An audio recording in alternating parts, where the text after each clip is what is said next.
Hi friends, പുതിയൊരു വീഡിയോയിലേക്ക് എല്ലാവർക്കും സ്വാഗതം. ദേവികയെ ശരത്ത് റൂമിനകത്തിട്ട് പൂട്ടുകയാണ്. അപ്പോൾ നിത്യ തടയാൻ വേണ്ടി ചെന്നപ്പോൾ ശരത്ത് നിത്യയെയും റൂമിനകത്താക്കി പൂട്ടിയിടുകയാണ്. അവിടെ കിടക്ക്, എല്ലാം കഴിഞ്ഞിട്ട് തുറന്നു വിടാമെന്ന് പറഞ്ഞ് പാർവതിയുടെയും മുത്തശ്ശിയുടെയും ചന്ദ്രയുടെയും അടുത്തേക്ക് ശരത്ത് വരികയാണ്. എന്നിട്ട് പാർവതിയോട് ചോദിക്കുകയാണ്, ഇതൊക്കെ കണ്ടിട്ട് അമ്മയ്ക്ക് ദേഷ്യം വരുന്നുണ്ടോ? വേറെ നിവൃത്തി ഇല്ലാഞ്ഞിട്ടാണ് അമ്മ. രജിസ്ട്രാർ വരുമ്പോൾ ഇവരിങ്ങനെ നിന്നാൽ ആ ഒരൊറ്റ കാരണം കൊണ്ട് നമ്മൾ ഇതുവരെ കഷ്ടപ്പെട്ടതെല്ലാം മുടങ്ങും. മുത്തശ്ശി പറയാണ്, ഒരു തെറ്റുമില്ല മോനെ, അവളോട് ഇങ്ങനെ തന്നെയാണ് ചെയ്യേണ്ടത്. അപ്പോൾ പാർവതി പറയണേ, എനിക്ക് സങ്കടം ആ നിത്യ എന്തിനാണ് ദേവികയോടൊപ്പം ഇങ്ങനെ നിൽക്കുന്നത് എന്ന് ഓർത്തിട്ടാണ്. എനിക്ക് എന്തെങ്കിലും കിട്ടിയാൽ അത് അവൾക്ക് കൂടിയല്ലേ, എന്നിട്ട് എന്തിനാണാവോ അവൾ ദേവികയോടൊപ്പം നിൽക്കുന്നത്? അപ്പോൾ ശരത്ത് പറയണേ, അത് പിന്നെ അമ്മേ ബാധയല്ലേ, അവർ വശീകരിച്ചിട്ടുണ്ടാവും, അതുകൊണ്ടാണ് നിത്യ ഇങ്ങനെയൊക്കെ പറയുന്നത്. എനിക്കിപ്പോൾ പേടി കല്യാണം നടക്കുമോ എന്നാണ്. കല്യാണം ഒരു തടസ്സവും കൂടാതെ നടന്നാൽ മതിയായിരുന്നു. അപ്പോൾ ചന്ദ്ര പറയണേ, ശരത്ത് ഒന്നുകൊണ്ടും പേടിക്കേണ്ട, ഞങ്ങളൊക്കെ ശരത്തിനോടൊപ്പം ഉണ്ടല്ലോ. എങ്കിൽ ചന്ദ്ര ഒന്ന് ആ രജിസ്ട്രാർക്ക് വിളിച്ചു നോക്ക്, അയാളെ ഇറങ്ങിയോ എന്ന് ചോദിച്ചു നോക്ക്. അപ്പോഴത്തേക്കും ചന്ദ്രയുടെ ഫോണിലേക്ക് രജിസ്ട്രാൾ വിളിച്ചിട്ട് എന്തോ ഒരു കാര്യം പറയാണ്. ആണോ, എങ്കിൽ ഞാനൊന്ന് നോക്കട്ടെ എന്ന് പറഞ്ഞിട്ടാണ് ഫോൺ വെക്കുന്നത് ചന്ദ്ര. എന്തോ ഒരു വോയിസ് മെസ്സേജ് അയച്ചിട്ടുണ്ടത്രേ, ഞാൻ അതൊന്ന് നോക്കട്ടെ എന്ന് പറഞ്ഞ് വോയിസ് കേൾപ്പിക്കുകയാണ് ശരത്തിനെയും പാർവതിയെയും മുത്തശ്ശിയുടെയും മുന്നിൽ വെച്ച് ചന്ദ്രേ, ഞാൻ നിന്റെ ഒരു വാക്ക് കേട്ടിട്ടാണ്, ഞാൻ നിങ്ങൾക്ക് ധൃതിയാണെന്ന് പറഞ്ഞതുകൊണ്ടാണ് രജിസ്ട്രേഷൻ നടത്താൻ വേണ്ടിയിട്ടുള്ള കാര്യങ്ങളൊക്കെ ചെയ്യിച്ചത്. ROR ലഭിക്കാതെ ഒന്നും ചെയ്യാറില്ലാത്തതാണ്. പക്ഷേ ഇപ്പോഴാണ് ROR എനിക്ക് ലഭിച്ചത്. പക്ഷേ അതിപ്പോൾ മനോഹരൻ്റെ പേരിലല്ലല്ലോ ആ സ്ഥലമുള്ളത്. അത് കേട്ടപ്പോൾ പാർവതിയും മുത്തശ്ശിയും ശരത്തും ചന്ദ്രയൊക്കെ അങ്ങ് ഞെട്ടിപ്പോവാണ്. ആ സ്ഥലമുള്ളത് ദേവികയുടെ പേരിലാണ്. കഴിഞ്ഞ മാസം മനോഹരൻ ദേവികയുടെ പേരിലേക്ക് രജിസ്ട്രേഷൻ ചെയ്തിട്ടുണ്ട് എന്ന് പറഞ്ഞതോടുകൂടി അവരെല്ലാവരും അങ്ങ് ഞെട്ടിപ്പോവാണ്. അതുകൊണ്ട് നിങ്ങൾക്കിപ്പോൾ രജിസ്ട്രേഷൻ നടത്താനൊന്നും കഴിയില്ല എന്ന് പറഞ്ഞിട്ടുള്ള വോയിസാണ് സ്റ്റാൾ വിട്ടിട്ടുള്ളത്. അതോടുകൂടി 4 പേരും അങ്ങ് ഞെട്ടിപ്പോവാണ്. അപ്പോൾ പാർവതി പറയണ, അമ്മേ ഞാൻ എന്താണ് ഈ കേൾക്കുന്നത്? ദേവികയുടെ പേരിലാണോ ഈ വീടും സ്ഥലവും? ഞാൻ എങ്ങനെ സഹിക്കും അമ്മേ എന്ന് പാർവതി വിഷമത്തോടു കൂടി പറയണ. അവൾ വല്ലാത്തൊരു സാധനം തന്നെ, എന്നിട്ട് നമ്മളോട് ഇതുവരെയും ഒന്നും പറഞ്ഞില്ലല്ലോ. അപ്പോൾ ശരത്ത് പറയണ, എന്നെയല്ല അവർ ചതിച്ചത്, ഈ പാവം പിടിച്ച അമ്മമാരെയാണ്. ചന്ദ്ര ഇനിയിപ്പോൾ എന്ത് ചെയ്യും? അപ്പോൾ ചന്ദ്ര പറയണ, ആ ഉണ്ടാക്കി വെച്ച ആധാരമില്ല, അതൊക്കെ കീറിക്കളഞ്ഞേക്ക്, പിന്നെ അവളെ പിന്നെ റൂമിൽ പൂട്ടിയിട്ടിട്ട് കാര്യമൊന്നുമില്ലല്ലോ, തുറന്നു കൊടുത്തേക്ക്. അപ്പോൾ ശരത്ത് തുറക്കാൻ വേണ്ടി പോകുമ്പോൾ പാർവതി പറയണ, വേണ്ട ഞാൻ തുറക്കാം, എനിക്ക് അവളോട് 2 സംസാരിക്കാനുണ്ട്. എന്നിട്ട് പാർവതി ഡോറ് തുറന്നു കൊടുത്ത ശേഷം ദേവികയുടെ കൈ പിടിച്ചങ്ങ് വലിക്കുകയാണ്. എന്നിട്ട്, എന്താ അമ്മേ, നീ ഞങ്ങളോട് ഈ ചതി ചെയ്യേണ്ടായിരുന്നു, എന്താ അമ്മേ, എന്താണ് കാര്യം? അപ്പോൾ ശരത്ത് പറയണേ, നിന്റെ പേരിലല്ലേ ഈ വീടും സ്ഥലം, എൻ്റെ പേരിലോ എന്ന് ദേവിക അതിശയത്തോടു കൂടി ചോദിക്കുമ്പോൾ ശരത്ത് പറയണ ചന്ദ്രയോട്, ആ വോയിസ് ഒന്ന് കേൾപ്പിച്ച് കൊടുക്ക്, അപ്പോൾ അവൾക്ക് എല്ലാം മനസ്സിലാവും. അങ്ങനെ ആ വോയിസ് കേട്ടതോടു കൂടി ദേവിക തന്നെ അതിശയിച്ചു പോവാണ്. ദേവിക പോലും വീടും സ്ഥലവും ദേവികയുടെ പേരിലേക്ക് മനോഹരൻ എഴുതിയ കാര്യം അറിഞ്ഞിട്ടില്ല. അപ്പോൾ ദേവിക സന്തോഷത്തോടു കൂടി പുഞ്ചിരിച്ചുകൊണ്ട് പറയണ, അത് ശരി, ഈ ഒരു കാര്യം നടന്നത് ഞാൻ അറിഞ്ഞിട്ടില്ല, സത്യം പറഞ്ഞാൽ ഞാൻ അറിഞ്ഞിട്ടില്ല. അപ്പോൾ ഇത് കേട്ടപ്പോൾ നിത്യയ്ക്ക് ഒരുപാട് സന്തോഷമാവാണ്. ഏട്ടത്തിയുടെ പേരിലേക്ക് ഈ വീടും സ്ഥലവും അച്ഛൻ എഴുതി കൊടുത്തു എന്ന് കേട്ടപ്പോൾ. അങ്ങനെ ദേവിക പറയണം, പോയി സത്യം അറിഞ്ഞത് എന്തായാലും നന്നായി. എന്തായാലും ഈ വീടും സ്ഥലവും ഒരു ക്രിമിനൽ സ്വന്തമാക്കിയില്ലല്ലോ, ദൈവം അമ്മയുടെ കൂടെ തന്നെ ഉണ്ടെന്ന് ഇപ്പോഴെങ്കിലും അമ്മ ഒന്ന് വിശ്വസിച്ചോ അമ്മയും പറഞ്ഞ് ദേവിക പോവുകയാണ്. അപ്പോൾ പുറകെ ചന്ദ്ര ചെന്നിട്ട് പറയണേ, ഒന്ന് നിന്നേ, നീ വല്ലാത്തൊരു മിടുക്കി തന്നെയാണ്, എല്ലാം നീ ഒപ്പിച്ചെടുത്തല്ലേ, നൈസായി കൂടെ നിന്ന് എല്ലാം നീ സ്വന്തമാക്കിയല്ലേ, ജോലിയും നീ സ്വന്തമാക്കി, ഇപ്പോൾ ഈ വീടും നീ സ്വന്തമാക്കി, അടുത്ത ജന്മത്തിലെങ്കിലും നീ ആയിട്ട് എനിക്ക് ജനിക്കാൻ പറ്റിയാൽ മതിയായിരുന്നു. അപ്പോൾ ദേവിക പറയണേ, എന്തായാലും നിന്റെ അത്ര മിടുക്കൊന്നും എനിക്കില്ല, നിന്നെ ശത്രുവിനെ പോലെ കണ്ടിരുന്ന ആളായിരുന്നു സിദ്ധു, ആ സിദ്ധുവിനെ കൊണ്ട് നിന്റെ കഴുത്തിൽ താലി കെട്ടിപ്പിച്ചില്ലേ, അതൊരു അപാര കഴിവ് തന്നെയല്ലേ നിനക്ക് എന്ന് പറഞ്ഞപ്പോൾ ചന്ദ്ര പറയണ, ആ താലിക്ക് അത്ര ബലം പോരാ, അത് ആരുടെ കുഴപ്പം കൊണ്ടാണ്? നിന്റെ കുഴപ്പം കൊണ്ടല്ലേ.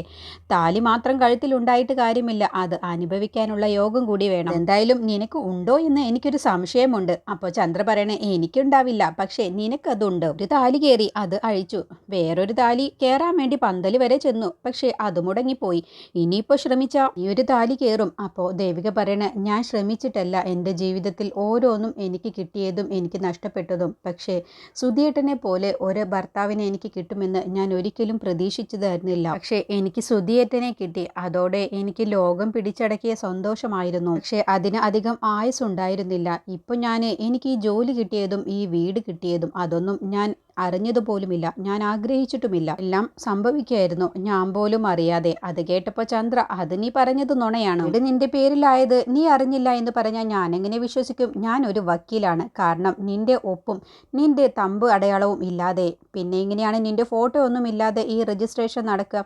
അപ്പോൾ ദേവിക പറയാണ്, അതൊന്നും എനിക്കറിയില്ല. പക്ഷേ ഒരു ദിവസം അച്ഛൻ എൻ്റെ അടുത്ത് ഒരു മുദ്ര പേപ്പർ കൊണ്ടുവന്നിട്ട് ബാങ്കിൽ കൊടുക്കാനാണെന്നും പറഞ്ഞ് എൻ്റെ വിരലടയാളം എടുത്തു. അത് കഴിഞ്ഞൊരു ഫോട്ടോയും ചോദിച്ചപ്പോൾ അതും കൊടുത്തു. അതുമാത്രമാണ് എനിക്കറിയൂ. ബാക്കി നടന്നതൊന്നും എനിക്കറിയില്ല. അറിയായിരുന്നെങ്കിൽ ഞാൻ നിങ്ങളോട് പറയുമായിരുന്നല്ലോ. വെറുതെ എന്തിനാണ് ഒരു മുദ്ര പേപ്പറിൻ്റെ കാശ് കളയിക്കുന്നത് എന്ന് കരുതി. അപ്പോൾ ചന്ദ്ര പറയണേ, എങ്കിൽ നീ ഇനിയിപ്പോൾ ജോലിയായി വീടായി എങ്കിൽ ഒരു കല്യാണം കൂടി നീ ഇനി ശ്രമിച്ചു നോക്ക്. നീ എന്നെ പരിഹസിച്ചതാണെന്നുള്ളത് എനിക്ക് മനസ്സിലായി. ഇതിനെക്കുറിച്ചൊന്നും ഞാനിപ്പോൾ ചിന്തിച്ചിട്ടില്ല. ചിലപ്പോൾ എനിക്കൊരു കൂട്ടുണ്ടാവാം, ചിലപ്പോൾ ഉണ്ടാവാതിരിക്കും. നിന്റെ താലിച്ചുരടിൻ്റെ ആയുസ് പോലെ ഇരിക്കും ബാക്കിയുള്ള കാര്യങ്ങൾ പറഞ്ഞിട്ടാണ് ദേവിക പോകുന്നത്. പിന്നീട് മനോഹറിൻ്റെ അടുത്തേക്ക് പാർവതിയും മുത്തശ്ശിയും കൂടി വരികയാണ്. എന്നിട്ട് പാർവതി മനോഹരനോട് ദേഷ്യപ്പെടുകയാണ്. നിങ്ങൾ എന്തിനാണ് ഈ ചതി ഞങ്ങളോട് ചെയ്തത്? എന്നെയും മോളെയും വഴിയാധാരമാക്കിയപ്പോൾ നിങ്ങൾക്ക് തൃപ്തിയായില്ലേ?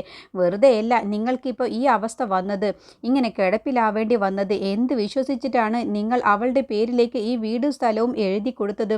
അവൾ ഈ വീട് വിറ്റ് കാശും കൊണ്ട് മുങ്ങിയാൽ നമ്മൾ എന്ത് ചെയ്യും എന്ന് പറഞ്ഞപ്പോൾ നിത്യ ഇത് കേട്ടും കൊണ്ട് വരികയാണ്. അപ്പോൾ നിത്യ പറയണേ, അങ്ങനെ ഒരിക്കലും ഏട്ടത്തി ചെയ്യില്ല അമ്മേ. അപ്പോൾ മുത്തശ്ശി പറയുന്നുണ്ട്, മനോഹര നീ ഇങ്ങനെ ഒരു ചതി ചെയ്യണ്ടായിരുന്നു. അപ്പോൾ പാർവതി പറയാണ് നിത്യയോട്, നിനക്കല്ലേ അവളെക്കുറിച്ച് കൂടുതൽ അറിയാവുന്നത്. അവളുടെ പേരിലേക്ക് ഈ വീടും സ്ഥലവും എഴുതിയിട്ട് അവൾ ആരോടും പറഞ്ഞില്ല, അവളത് മറച്ചു വെച്ചില്ലേ? അപ്പോൾ നിത്യ പറയണേ, എൻ്റെ സന്തോഷം ഈ വീടും സ്ഥലവും ആ ചേട്ടൻ്റെ പേരിലായില്ലല്ലോ എന്നുള്ളതാണ് എൻ്റെ സന്തോഷം. ഏട്ടത്തിയുടെ പേരിലായതാണ് എൻ്റെ ഏറ്റവും വലിയ സന്തോഷം. ഏട്ടത്തി ഒരിക്കലും നമ്മളെ ചതിക്കില്ല, നമ്മളെ കൈവിടില്ല. അപ്പോൾ മുത്തശ്ശി പറയണേ, എടി ശരത്തിന് കിട്ടിയാൽ ആ സ്വത്തുക്കളൊക്കെ നിനക്ക് കിട്ടിയതുപോലെയല്ലേ? എനിക്കതിന് ഈ സ്വത്തും സ്ഥലവും ഒന്നും വേണ്ട മുത്തശ്ശി. ഏട്ടനുണ്ടായിരുന്നെങ്കിൽ ഈ വീടും സ്ഥലവും ഒക്കെ ഏട്ടൻ്റെ പേരിലല്ലേ ഉണ്ടാവുക? ഏട്ടൻ്റെ ഭാര്യയല്ലേ ഏട്ടത്തി. അപ്പോൾ പിന്നെ ഏട്ടന് തന്നെ ഈ സ്വത്ത് കിട്ടി എന്നല്ലേ കരുതേണ്ടത്? ഇല്ലടി, ഞാൻ അങ്ങനെ കരുതില്ല. അപ്പോൾ നിത്യ പറയണ, അമ്മയ്ക്ക് ഇനി ഒന്നും ചെയ്യാൻ കഴിയില്ല.